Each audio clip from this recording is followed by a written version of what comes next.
Hello and welcome to Virtual Encounters. I'm Abhishek Mahajan. Up on our screen is very special guest, former West Indies fast bowler, Mr. Winston Davis. He's a lesson in perseverance and belief, self-belief. We'll talk about that story also. Welcome, Mr. Davis. Welcome to DD India. First of all, how have you been doing? Yeah, I've been keeping well, Abhishek. Okay. And have you started watching cricket now? Thank God I asked this question from everyone. Thank God cricket is back now. West Indies playing Bangladesh, India, England, and Yeah, Pakistan, South Africa. You're watching cricket these days? I am watching it, yes. I still Okay. follow I still follow cricket, yes. Okay. Mr. Davis, if I go a little bit back, um, you have played most of your cricket against India versus India. You have played 15 test matches, 11 against India, and 15 matches, 45 wickets in total, with an average of 32. Uh, are you satisfied with your career, international career, or you think that you should have got more opportunities? When I look back on my career, I do believe there were times when I should have played more for the West Indies. But all in all, I enjoyed the time playing for the West Indies. You have traveled to India during your playing days. Do you want to jog your memory and share with us the moment, different moments that you, when you came here in India, you want to share the moments that you must have enjoyed with the Indian cricketers and the team of those times? Well, I first came to India in 1983, Hmm. and the all the talk was how slow the pitches were in India, but I didn't find them much difference to the West Indies. And in 1983, I was very fit man, and I think I played all the warm-up matches, the 6 test matches, and I think all the one-day internationals. Hmm. This is after we had been beaten by India in the finals at Lords. So yeah, it was a good experience to me to play before large crowds Yeah. and to see how enthusiastic the Indian crowds were. It was an eye opener for me. Yes. Right. And I was looking at your career statistics, and it showed that Mohinder Amarnath was your first international wicket in Test cricket. Do you want to relive that moment in the sense that do you want to remember remember your first wicket that was of Mohinder Amarnath? You want to elaborate more on that? What I can remember is Jimmy. His nickname was Jimmy. Yeah. Jimmy Amanat was one of the best batsmen I had the opportunity to bowl against. Um, I remember getting hammered in the first innings of the test match I played in Antigua. I think I got 2 wickets for 120. And then in the second innings, 2 wickets for 66, which was a better performance on a flat wicket in Antigua. But that was the start of my test career, so it was enjoyable. Playing for the West Indies was always an enjoyable thing for me. I look forward to it. Hmm. And whenever I got the opportunity to play for the West Indies, I always sought to put my best foot forward. Right. And Mr. Davis, you have played 35 one-day internationals for your team, for your national team, West Indies, and you were part of that World Cup team also that India won in 1983. You also mentioned that, and I'll hear that story later. But 7 for 51 against Australia at Headingley. You want to refresh that memory? Yeah, I remembered that the West Indies, we had a team meeting the evening before, and the team was selected for the next day, and I were not part of the team.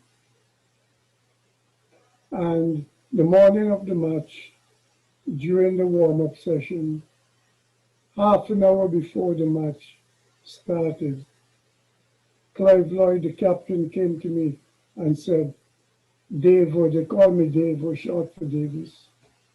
Davo, you're in.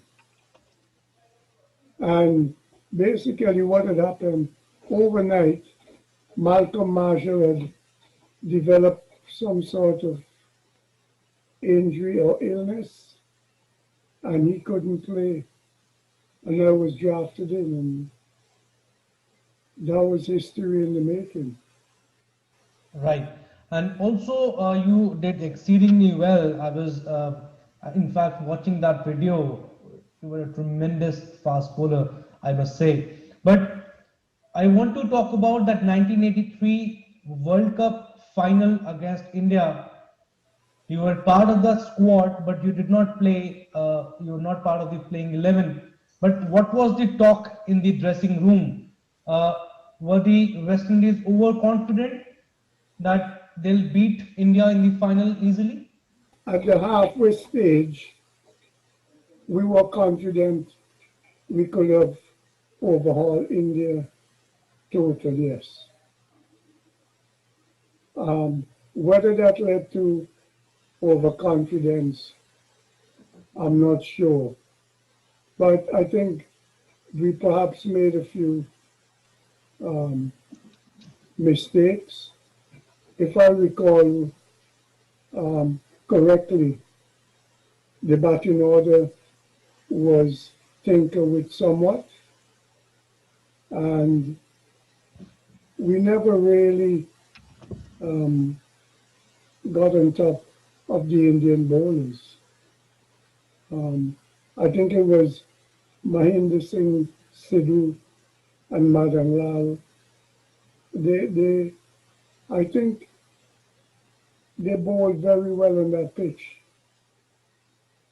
The ball didn't come on as we like it as West Indian batsmen, and we were found wanting on that day. Yeah, and how was the mood when West Indies lost?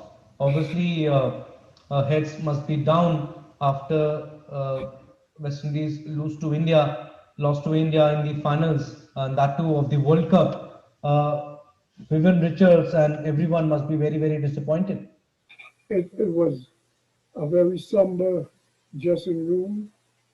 Um, I saw big men crying because of our disappointment.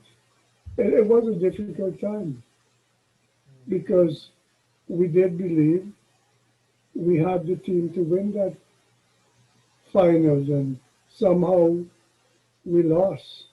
But all credit to India.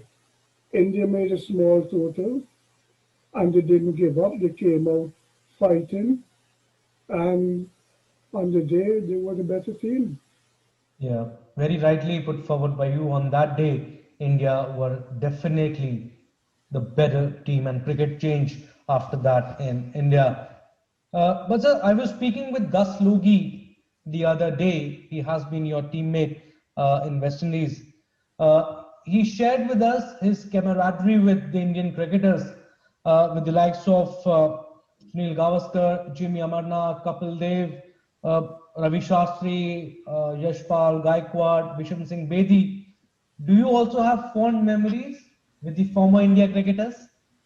Well, as you said, I played 11 test matches against India. Yeah. Um, and I remember bowling against people like Gavaskar, um, Jimmy Arminet, Dilip Vengsarkar. Right. He was a very formidable and competitive batsman. Kapil Dev, he again a very great bowler.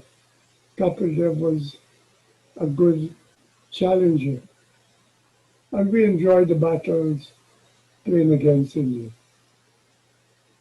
Who was your favorite Indian cricketer back then? I would have to say Sunil Gavaskar. Okay. Sunil Gavaskar, you were saying that he was your favorite cricketer during your Well, times. he was a great batsman. Was he Um, difficult to bowl to also? in one way, yes. Okay. Gavaskar put a high price on his wicket, Hmm. so he didn't give you much opportunity to get him out. You can contain him, you can set a field and wear him down, but he wasn't going to play any airy-fairy shots that might get himself out. So yeah, from that point of view, yes. Hmm. Right. Mr. Davis, you played cricket for almost 12, 13 years, international cricket also for 5 to 6 years. But life is very, very unpredicted. You want to share what happened to you on 1st November 1997 in Caribbean? Yeah, just um,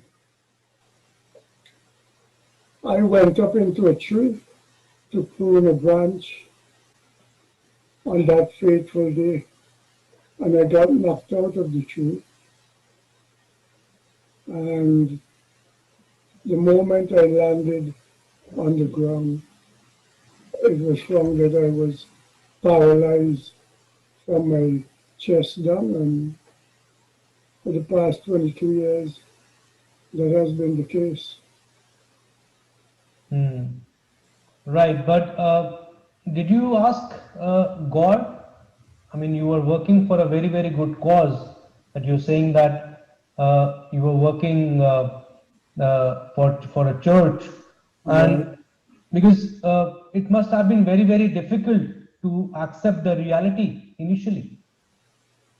Well, I when you get such a catastrophic injury, these things don't cross your mind. Hmm. They come to your mind later when other people ask the question. Um, it has never been a challenge for me. I I know that accidents happen. I know they're not the will of God. I know God is not responsible, so therefore it would be very foolish of me to ascribe to him what has happened to me. I know he loved me and he is my hope. So that has never really been a difficult part for me to walk. Hmm. But Mr. Davis, from a super fit person, from a sports person, an athlete to tetraplegia, share with us the struggles that you had to face uh, from going from Caribbean to England, and how did you keep yourself positive? Again, by the grace of God, I believe. I, if I didn't have my belief in God, it would have been a very difficult journey. But because I believe in what the Bible teaches, that has kept me going. Mr. Davis, you are such an inspiration to all of us. Uh, a lesson, a book of self belief. And I'm really feeling so positive to talk to you that despite that injury, you are here talking to us. We are in India, you are in United Kingdom. Uh, you went through all the tribulations, trials and tribulations and life-threatening injury. Uh, Salute to you, sir. You are a great, I mean, uh, with such a great enthusiasm, you are speaking to us. Give us some positivity. I think the main thing is you have to have hope. Yeah, If you don't have hope, you're going to have a very difficult time because living this life is not easy. yeah. Without hope, this life is near impossible. So, hope in God should carry us through.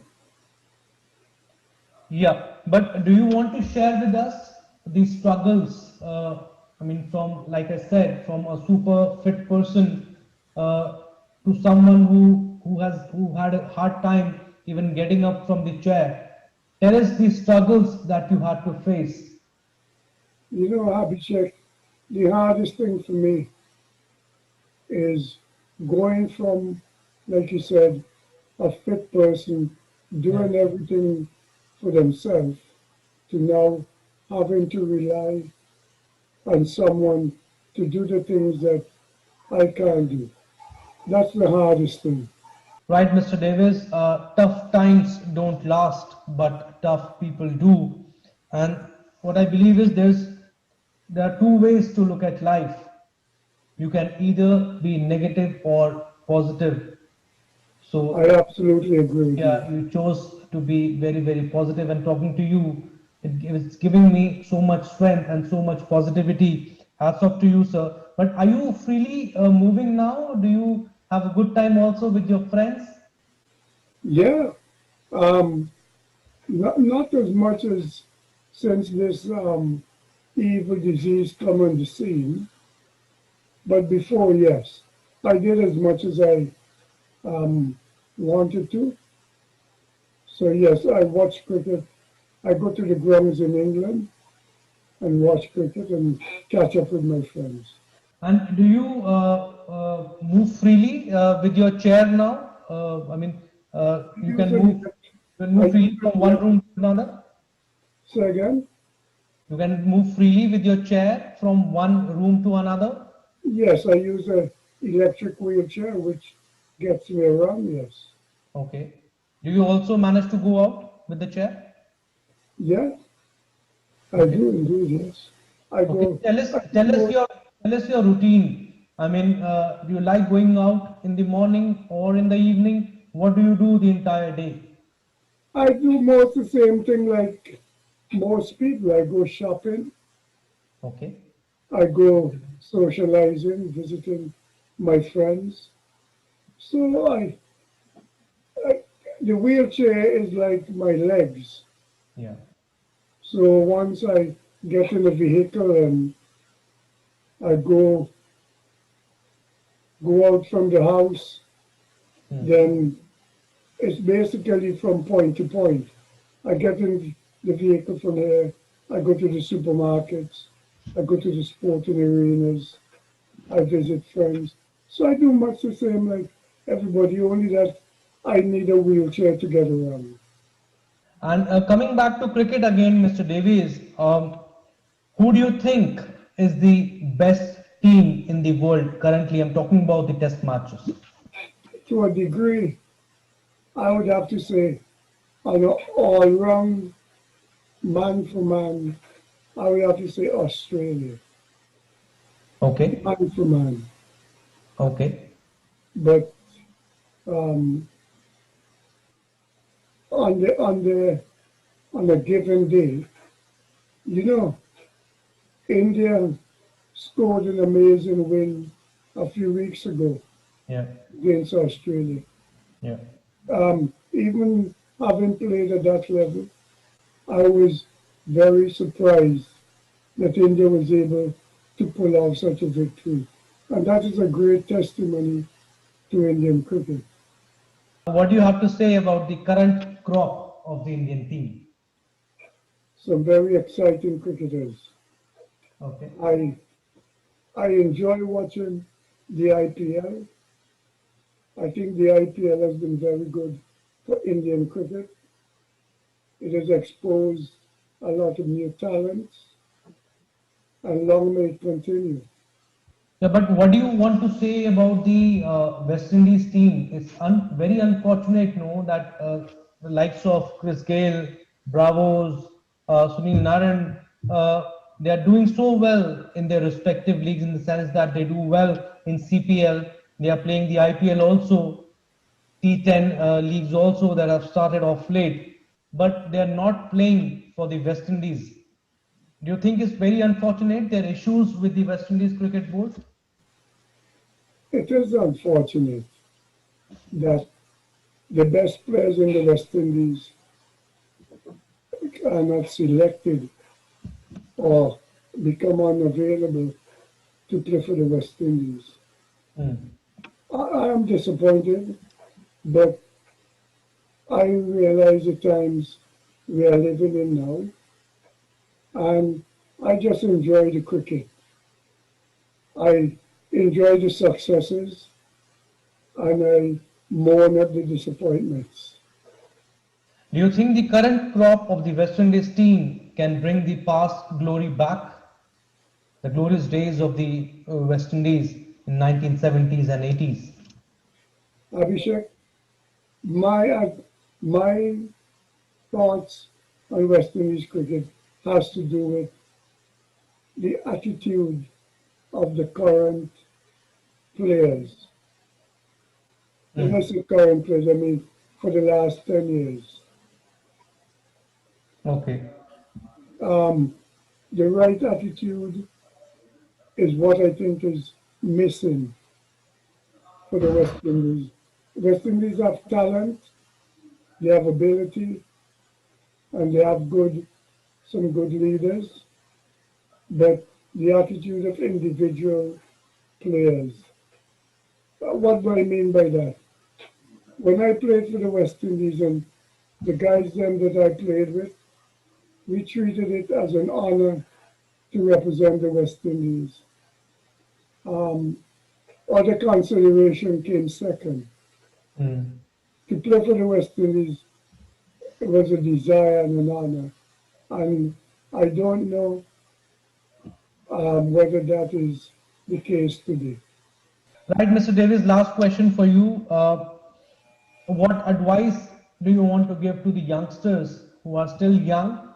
They want to play professional cricket or any sport for that matter. No shortcuts, and they need to work hard as much as they can. First, you got to enjoy what you're doing. Mm. If you're not enjoying it, you're in the wrong place. And from there, because you enjoy what you're doing, you are prepared to give it your best shot. And I think that's it. Um, when I played cricket, I enjoyed it. You know, I really enjoyed playing cricket. And I often joke and said, if I have to come back, in another life, I would want to be a cricketer again. Yeah, that's right. Absolutely. Thank you so much, Mr. Davis, for giving us your precious time. And I was reading it somewhere that you can either sit in one corner and cry and moan, or either you have the other option of getting up and doing whatever you can with a little help that's available. Thank you, Mr. Davis. You are definitely an inspiration for all of us and one of the best interviews I've ever had with the former cricketers. Thank you so much. Thank you so much for giving us your time. Take care and stay safe. Abhishek, thank you. And